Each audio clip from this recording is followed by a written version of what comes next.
Warning: viewer discretion is advised.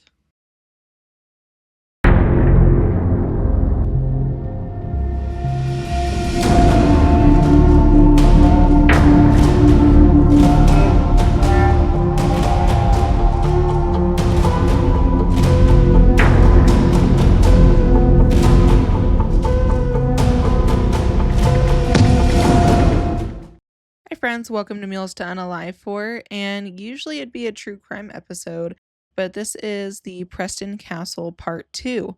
I'm your host Jody Breton, and if you enjoy this episode, please like and subscribe. I'm on Spotify, YouTube, all the things, so please come find me.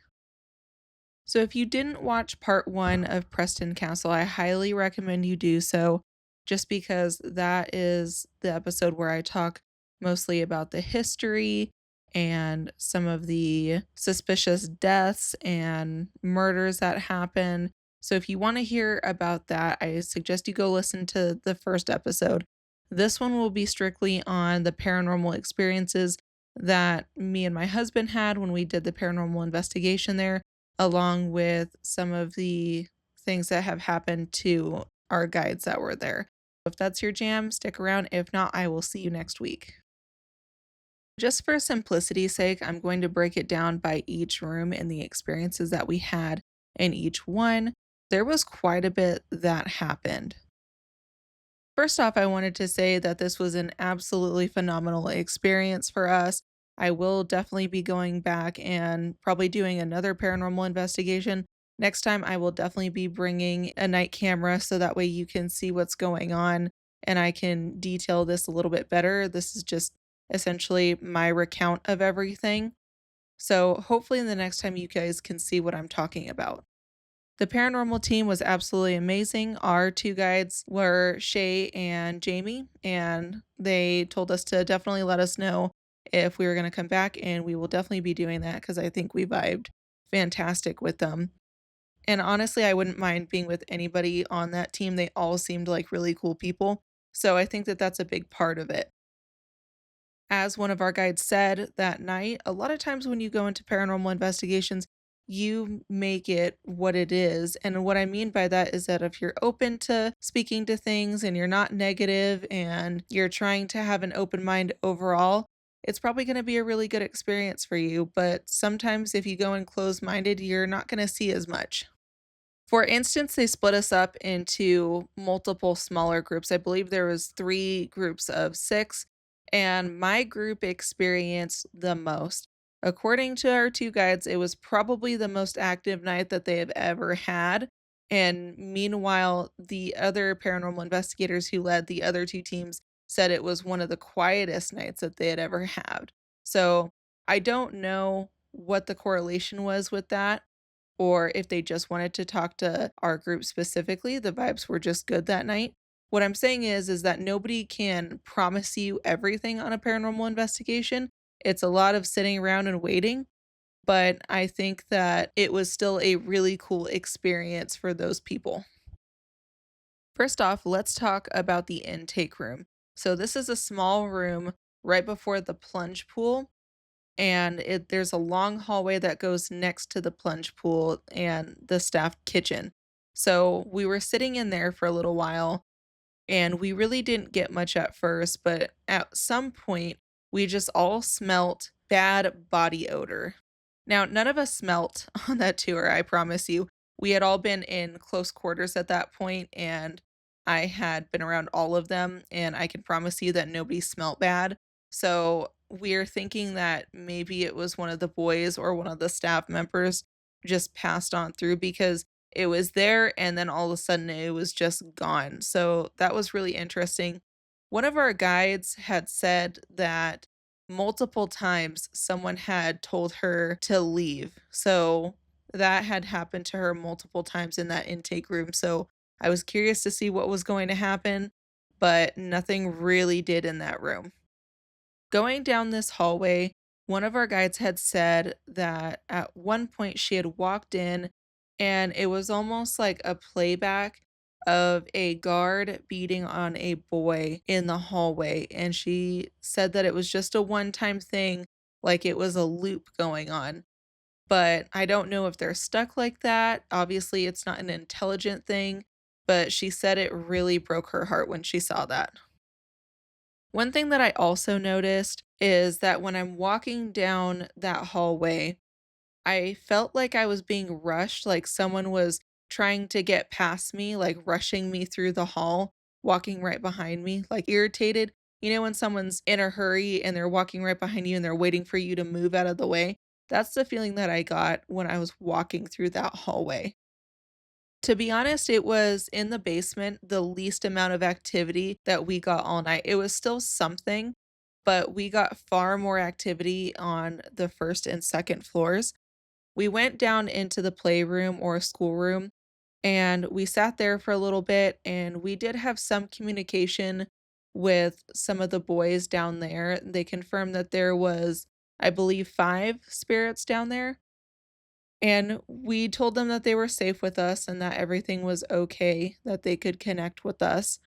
And then after that, it was over. So we spent an hour down in the basement just trying to connect with something, but there really wasn't much going on at first. If there's one of you here tonight, can you cross the rods? All right, how about 2? Oh, you got a light bulb. Thank you. Is there 3 of you? In case anybody's curious, these are very heavy. How about 4? Are there 4 of you? My right hand's won't stop moving. 5? You're lucky enough for 5 tonight? 5 of you? 5. All right. There's 5 of you tonight. Good job. Thank you. You can let go. If you were friends when you were here, can you cross the rods? Whoa. Thank you. Okay, you can let go. First. After the basement, we actually went to the second floor, which is where the boys' dormitory is with more staff apartments and the library. Now, this was where we spent the most time on the second floor. We ended up going back at the very end. On the first round, we went to the boys' dormitory, and this was where we got 90% of our interaction. We started to use the Estes method, and if you don't know what the Estes method is, it's basically where you put a set of headphones on and you close your eyes, and the recorder goes through different radio waves, and certain words will come out. Basically, it's the spirit speaking to you, and other people in your group will ask questions. You just say whatever comes through to you, and a lot of times it's cohesive with what they're asking even though you cannot hear what they're saying. So at first, Nicholas, my husband, goes on the Estes method, and a man comes through, and it was so sweet. He talked about how much he loved his wife, how she was the one, how he was in love with her, that she was beautiful. It was just very sweet overall. What else did you like about List. her list?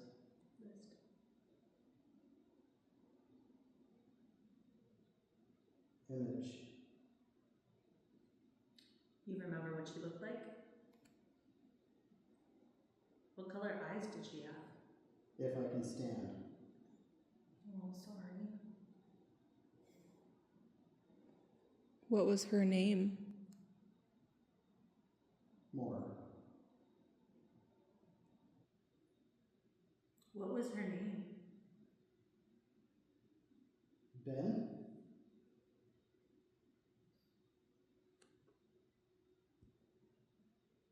Were you in love? Ow.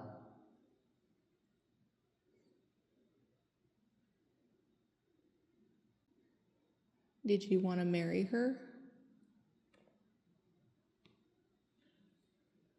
The one.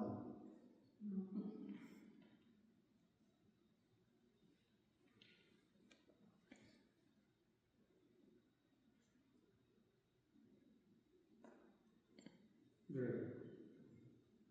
Liked. Married? Did you get to marry her? Yep. Oh, good. Were you happy with her?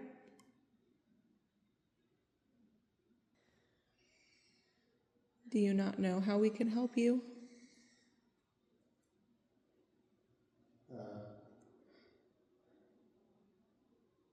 It's okay.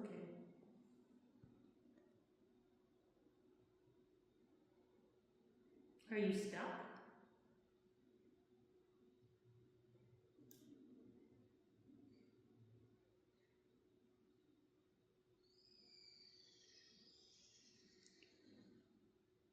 Okay.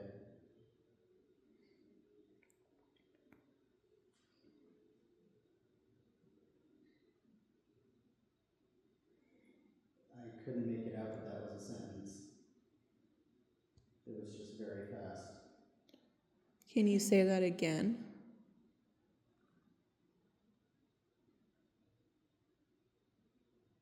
Okay. Thank you. So we had that experience, and then later I went on the Estes method and I got a lot of conversation.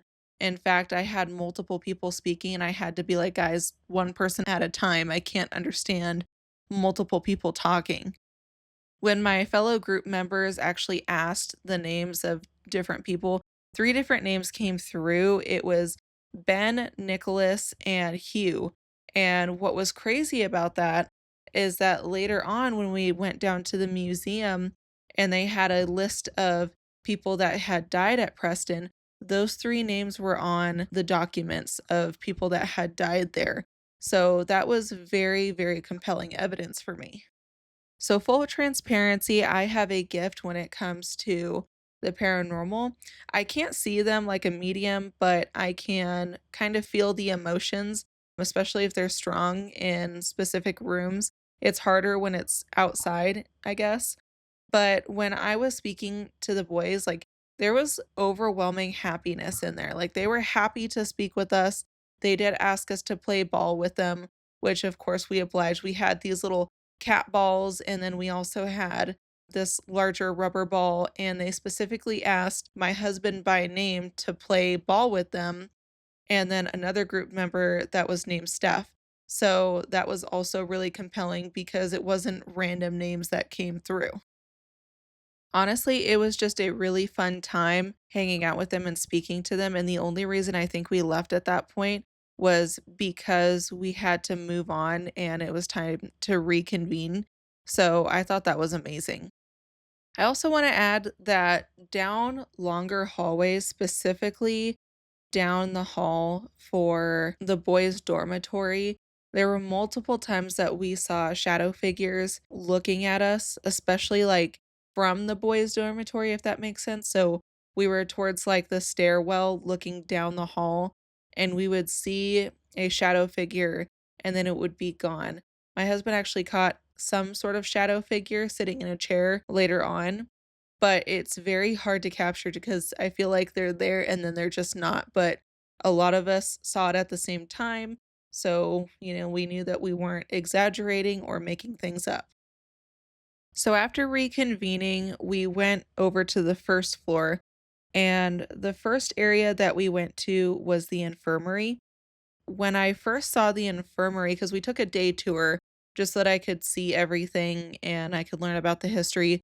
As soon as I looked down that hallway, I stopped in my tracks because I absolutely felt something in there. I walked in and I'm looking around. It was just me and my husband at this time. I knew something was there, so I called out, I know you're there. I will be back tonight to speak to you and I will see you later. So later came, and we came in there and we started the Estes method with one of our guides doing it. And one of the first questions that I asked was, I was here earlier. Do you remember me? And immediately I got a yes. And I said, I'm so glad you remember me. Like, I'd like to talk to you. It'll be nice having a conversation. And it was like this snarky, like, yeah, yeah, yeah response, which I thought was kind of funny that I'm bothering them or something. That was quite the experience just from the get go. Unfortunately, though, we didn't stay in there long because whoever we were speaking to via the Estes method kept telling us to go and saying that they were trying to help us. So it was very much, I need you out of here. And I don't think that it was malicious. I think it was more so like, you need to get out of here. It's not safe here. So to be respectful, we did leave the infirmary after, I don't know, 15, 20 minutes because it was clear that they did not want us there.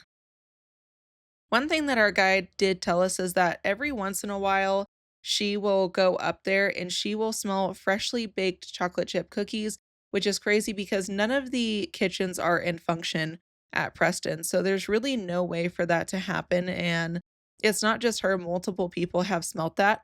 So I thought that was like really fascinating. This was also the area that I believe that my husband caught the shadow figure sitting in a wheelchair. Open, I'll be back later. So, do you remember me? I told you that I would come back.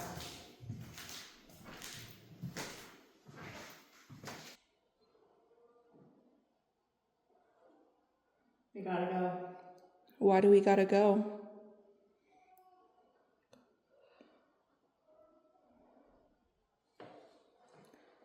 Can you make the motion light turn on?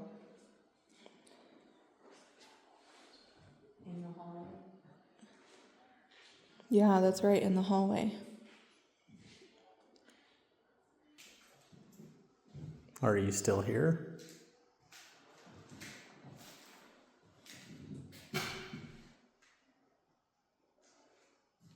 Is there anybody here at all? Hi, Hi.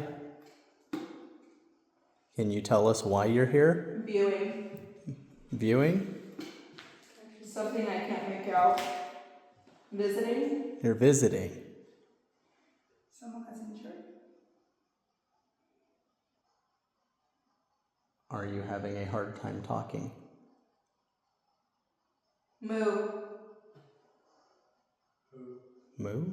Move? Are you telling us to move? What are you doing? We're trying to talk to you.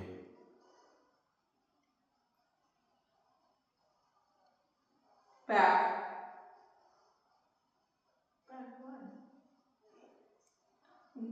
Here, away.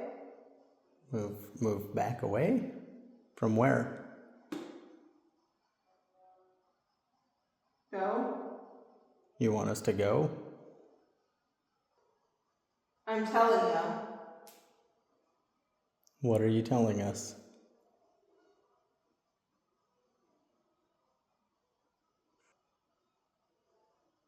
Bad.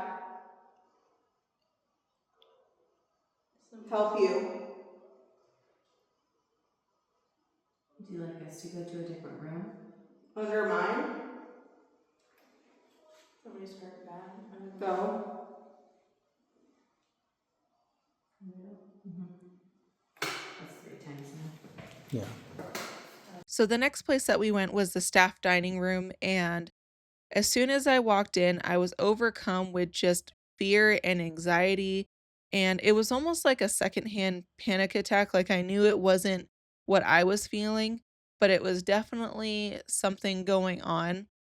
Right after I had said this, one of our guides had said that someone was touching her and nobody was around her, but it felt like a child was like clinging to, I believe it was her right arm, holding on like someone was scared. And then they asked me to get on the Estes method, so of course I did. And as soon as I got on, it was immediately a voice came through and it said afraid. And it was so loud that multiple group members could hear it through the headphones. During that Estes method, I got multiple afraids and mommy, so it was very sad. It was very upsetting because obviously whatever child was in there was incredibly afraid of something and was seeking comfort in me and the other guide that was there. So it was a little heartbreaking, and I felt bad even leaving that room. After we walked out of the room, we walked down the hallway, and there is this bathroom that used to be in operation. It's kind of caged off, so you can't go in there because it's not structurally sound. I hate that bathroom. I cannot walk by it without getting shivers down my spine, and just absolutely the worst feeling. Even though it was blocked off, I'm not sure that if it wasn't blocked off that I would go in there. So every time I walked by, I couldn't settle down, and multiple people have said that they've seen, because there's stairs going up and then stairs going down. One floor is like the showers and the top is like the toilet sort of thing. And multiple people have said that they've seen like a head poking down, like looking down the stairs, which is super creepy. I tried not to look in there. I'll be honest, I did not like the feeling in there at all. So, the next thing that I want to mention is that during this entire time, there is the museum that was administration at one time, which is on the same floor. And as soon as we came up to the first floor to start our investigation, the light was on in there. And they had never seen the light on before in there. So they radioed, "Hey, how do we turn the light off in there?" And the other guide on another tour had said that it's motion activated. So that was pretty interesting. I want to add there are also cameras all throughout Preston and their security watching. They confirmed that there was nobody in there. So during this whole time, because we can see the door from the infirmary, if that makes sense. So the lights would come off, and then shortly after, we would see the light turn on in there again. So they were periodically turning off and then turning back on. And this was happening all throughout while we were in the infirmary, when we were walking down the hall on occasion when we first came up. So it would turn off, turn back on. And it seemed to be a trend there. So later on, we decided to go into the museum, and honestly, not really much happened. We were walking around, and the light is on in there because it's motion activated. So I wonder if that was maybe part of why nothing came around. But one of our guides had said that there is a little boy named David that likes to go around in there and hide in the back pantry. And I believe she said in the safe, but I can't remember if that's accurate or not. They can't find a David on the list of boys that have passed there, and they've been looking for a long time to see if they could find out who he is, but they've been unable so far to find out who specifically he is. After we walked around the museum for a little bit, we actually decided to take a little walk outside, and it was very strange. I walked outside and I felt like a lot of the energy had just left my body. It was like I was just really tired and I just wanted to go to bed. But what was weird after that is that when I walked back in through the front of the castle, it was like I had all of my energy back. It was very strange. It was a very strange feeling for sure. So, the very last room that I had an interesting experience with was room 22. When we were going through during the day tour, we had walked by this room and we had like reached our hand in just to record, and instantly my arm felt heavier while reaching into this room. It felt very oppressive and like just heavy all around. So automatically I wanted to come back to this room.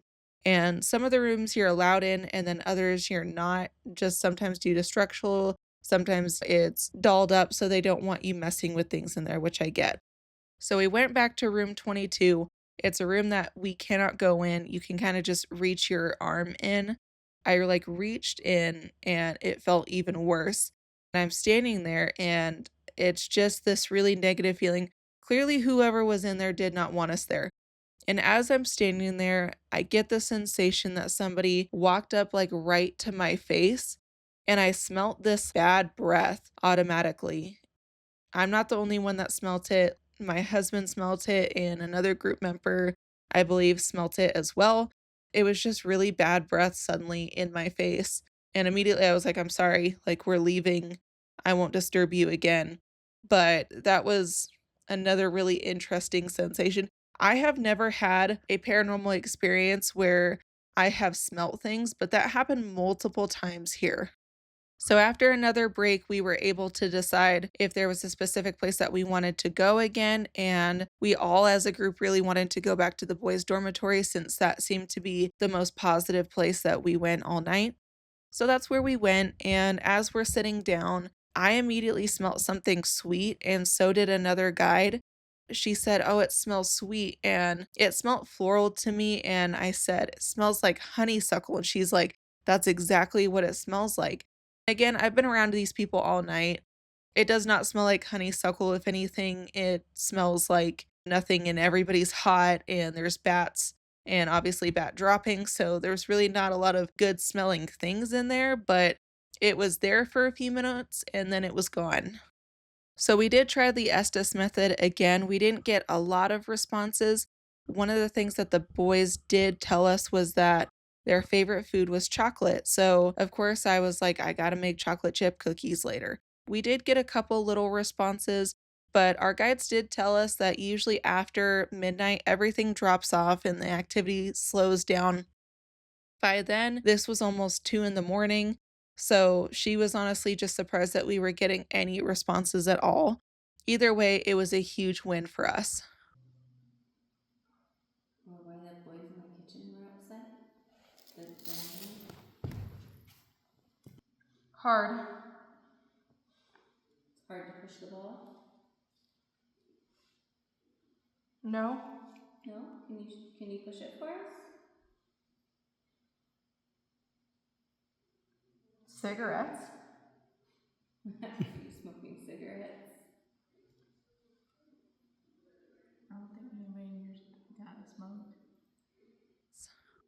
Overall, I had a really fantastic time. I will definitely be back again. Next time, I will definitely go with a night vision camera so that way you guys can see and hear more of what I'm talking about. Just because right now it's all hearsay. Believe me, if you want to, that was my experience. I highly encourage you to go do a paranormal experience for yourself, especially if it's at Preston. If you have the opportunity, do it. As for the food I made for this episode, I decided to make kid food that I felt like the kiddos there would like. So I, of course, made chocolate chip cookies because that's what one of our guides kept smelling. So I had to do that. That and one of the kiddos said that his favorite was chocolate. And I decided to make French fries, mac and cheese, chicken nuggets, and coleslaw. But I felt like they would enjoy that. It's definitely something that I would serve my own children that they'd probably devour. I hope that they would like something like that. Anyways, guys, I hope you guys had a fantastic time with me today. Next week will be our normal true crime podcast. And then, of course, we'll do our location at the end of the month. If you enjoyed this content, please give me a like and follow. Come find me on YouTube, TikTok, Spotify, all the things. And I will see you next week. Bye.